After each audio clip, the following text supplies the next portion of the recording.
बिस्मिल्लाहिर्रहमानिर्रहीम। अस्सलाम वालेकुम नाज़रीन, मैं हूँ साकिब बशीर। मेरे साथ आज मौजूद हैं सरदार मोहम्मद मसरूफ़ ख़ान एडवोकेट, जो पीटीआई की लीगल टीम का हिस्सा हैं और ख़ास तौर पर बहुत मुतहरिक हैं पीटीआई के जो कारकुनान इमरान खान की पेशियों पर। यहाँ पे इमरान खान जब आते रहे हैं इस्लामाबाद में, यहाँ पर उनके खिलाफ दहशत गर्दी के मुकदमे होते रहे, दूसरे मुकदमे होते रहे, तो उनकी रिहाई के लिए जितनी कोशिशें हैं, काविशें हैं, उनके लिए बहुत एक्टिव है सरदार साहब। लेकिन आज हमने बड़ा स्पेसिफिक जो है वो बात करनी है, और वो है कि 10, 12, 13, 14 साल के बच्चे इस्लामाबाद पुलिस ने गिरफ्तार किए, और वो दहशत गर्दी की दफात के जो एफआईआर थी, मुकदमात थे, उनमें गिरफ्तार किए गए।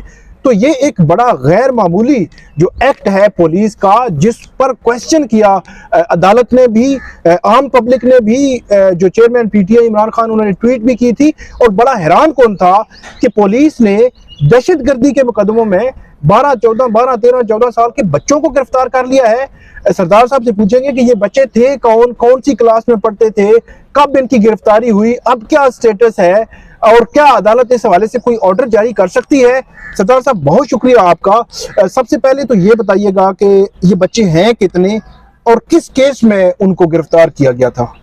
साकिब साहब, आपका बहुत शुक्रिया। पहले तो मैं आपको बताऊं कि जो 3 बच्चे थे, एक था असद खान जिसकी एज तकरीबन 12 साल थी, और ये क्लास 6 का स्टूडेंट था, जिसका सर्टिफिकेट भी हमने कोर्ट में पेश किया। ठीक। उसके बाद दूसरा था साकिब, ये बेसिकली स्कूल में नहीं पढ़ता था, लेकिन इसकी एज तकरीबन 13 साल बनती है। अच्छा। और जो तीसरा था वो था मुजम्मल। ठीक है। और मुजम्मल की एज तकरीबन 14 साल है। और ये तीनों इस्लामाबाद, ये सारे इस्लामाबाद के हैं। इनमें से 2 G12 से उठाए गए हैं और एक D12 से उठाया गया। और कौन सा मुकदमा? और ये मुकदमा है इनके खिलाफ दहशत गर्दी का, CTT का मुकदमा नंबर 3, और इसमें दफात, डकैती, जलाओ गिराओ, और कार्य सरकार में मुदाखलत, और पता नंबर 780 भी है। अच्छा। इसमें उठाया गया। इमरान खान जब 18 मार्च को जुडिशल कम्प्लेक्स आए थे, तो 18 मार्च को जुडिशल कम्प्लेक्स आए थे, तो उसके तनाजुर में ये, उसके तनाजुर में, और बड़ी मजे की बात यह है कि उस दिन नहीं उठाए गए ये, उस दिन नहीं उठाए गए। उसके बाद तकरीबन 3-4 दिन के बाद उठाए गए, और इनको तकरीबन 4 से 5 दिन रखा गया। असल में प्रॉब्लम क्या ये बच्चे नामजद थे एफआईआर में? No, not at all. अच्छा, नामजद भी नहीं, ये नामालूम थे। और इसका ये हुआ ये है कि जैसा के पास जिस वक्त कल में पेश हुआ इसकी बेल पिटीशन में, गिरफ्तारी कब हुई? पहले इनकी गिरफ्तारी तकरीबन 5 दिन तकरीबन पहले हुई है। 5 दिन ये जेल में रहे जी। और इन्होंने ये किया है कि इन बच्चों को पहले कोशिश किया है कि किसी तरीके से जो ATC कोर्ट है इसे दूर किया जाए, और इन्होंने टाइम गुजार के इन्होंने जाके ड्यूटी मजिस्ट्रेट के पास पेश किया, और ड्यूटी मजिस्ट्रेट के पास पेश करके, चूंकि ये लोग सारे के सारे इनके चेहरे ढांपे होते हैं, जिसकी वजह से जज भी बाज़ औक़ात इनको देख नहीं पाते हैं, लेकिन देखना चाहिए इन लोगों को, इनके कदकार से चेहरे मतलब इसलिए ढांपे होते हैं कि क्योंकि नामालूम में है, तो नामालूम में वो उनके शनाख्त परेड के लिए।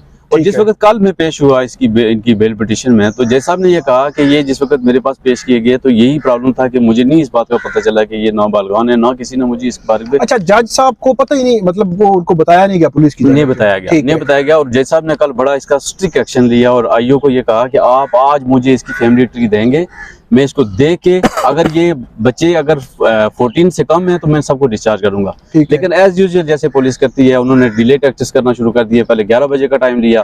मीनवाइल जज साहब ने कहा जी कि किसी तरीके से इन बच्चों को, चूंकि जेल से तो बाहर निकाले ना, मेरी रिक्वेस्ट पे उन्होंने कहा जी कि इनको बेल आउट कर देता हूँ। ठीक है। अगर ये बाद में कहीं अगर इनका इस तरह की फैमिली ट्री मिल गई तो हम इनको चलान नहीं करेंगे। ठीक है। ठीक है।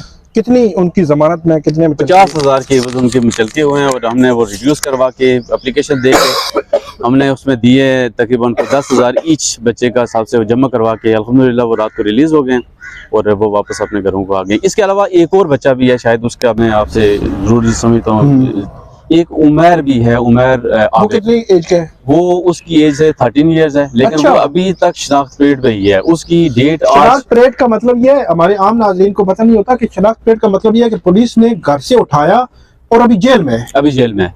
और इसकी इस शनाख्त परेड के दौरान ना इससे कोई मुलाकात कर सकता है, ना इसकी बेल पिटीशन। और जो बच्चे जिनकी जो बेल मंजूरी हुई है, उनसे भी मुलाकात नहीं हो सकी during custody? Not at all, बिल्कुल नहीं, मुलाकात नहीं हो सकी उनकी जिस वक्त उनकी। ये बड़ा खौफनाक मंजर है इस्लामाबाद कैपिटल का, वफाकी दारुल हुकूमत का, जहाँ पे PDM की हुकूमत है, पीडीएम की हुकूमत अपने आप को प्रो जमहूरियत कहती है और इंसानी हुकूक की जो खिलाफ वर्जियां हैं उनकी आप लेवल देख लें।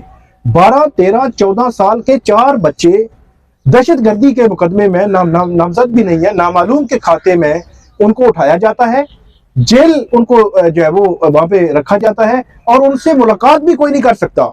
ये इतना खौफनाक मंजर है। मेरा ये ख्याल है कि जो जुडिशरी है, सुप्रीम कोर्ट है, खास तौर पर इस्लामाबाद हाई कोर्ट की मैं बात करूंगा कि जिन्होंने एडमिनिस्ट्रेटिव कंट्रोल है, जिन्होंने देखना होता है कि पुलिस मिसयूज तो नहीं कर रही, इख्तियारात का गलत इस्तेमाल तो नहीं कर रही, तो इन चीजों को खास तौर पर देखना चाहिए कि 12, 13 साल, 14 साल के बच्चों को एक हफ्ते पुलिस ने अंदर डाला हुआ है और उनको कोई पूछने वाला नहीं है।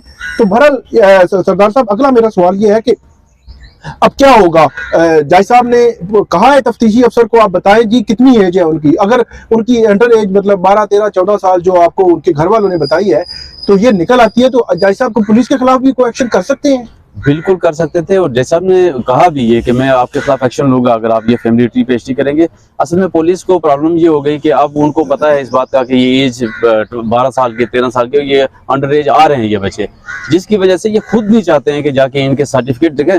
एक स्कूल का सर्टिफिकेट जब हम पेश कर रहे हैं तो आप आराम से ये G11 का स्कूल आप जाएं और वहां से जाके सर्टिफिकेट लें और वहां पर एज भी डिटरमिन होगी कि एज क्या है, लेकिन उनको पता है कि हम फंस जाएंगे, जिसकी वजह से उसको डिले टेस्ट करके इन फ्यूचर के लिए भी ये है कि ये चलान नहीं हो सकते, इन पे चार्ज फ्रेम नहीं हो सकता, तो ये इनको अल्टीमेटली डिस्चार्ज ही करना होगा। दूसरा जुवेनाइल के तहत इनको इनका एक मखसूस एक तरीकाकार है, उसको आप 2002 का एक आपका ऑर्डिनेंस है, उसके मुताबिक इस केस को ट्रीट किया जाता है। बहुत शुक्रिया सरदार साहब।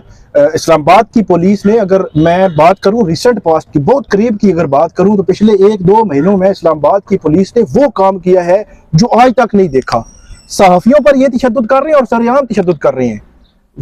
वकील इस्लामाबाद के, एक वकील इस्लामाबाद हाई कोर्ट में दाखिल होना चाह रहे थे, उनको गिरफ्तार किया गया, 6 घंटे उनको जो है हिरासत में रखा गया और पता नहीं कितने जतन जो है वो करने के बाद उसको जो है वो पुलिस जो है वो रिहा करती है। किस कानून के तहत पुलिस ये कर रही है? और इसके अलावा आप देख लें कि बच्चों के साथ ये किया जा रहा है, तो ये एक कालक है जो मेरा ये ख्याल है कि इंतजामिया हो, पुलिस हो, हुकूमत हो, ये अपने मुंह पे बल रही है। आप करें पॉलिटिकली जो कुछ भी करना है, लेकिन ये काम ना करें और इन पे जो है वो फौरी तौर पर इनकी रोकने की जरूरत है और अदलिया को अपना किरदार जो है वो अदा करने की जरूरत है। सरदार साहब, आपका बहुत शुक्रिया, आपने बड़ी तफसील के साथ हमें बताया कि वो बच्चे कब गिरफ्तार हुए, कौन कौन सी क्लास में, किस एज क्या है और अब जो है वो उनकी रिहाई जो है वो अमल में लाई जा चुकी है। तो नाज़रीन, आइंदा भी हम आपको ऐसी अपडेट्स देते रहेंगे। Thank you.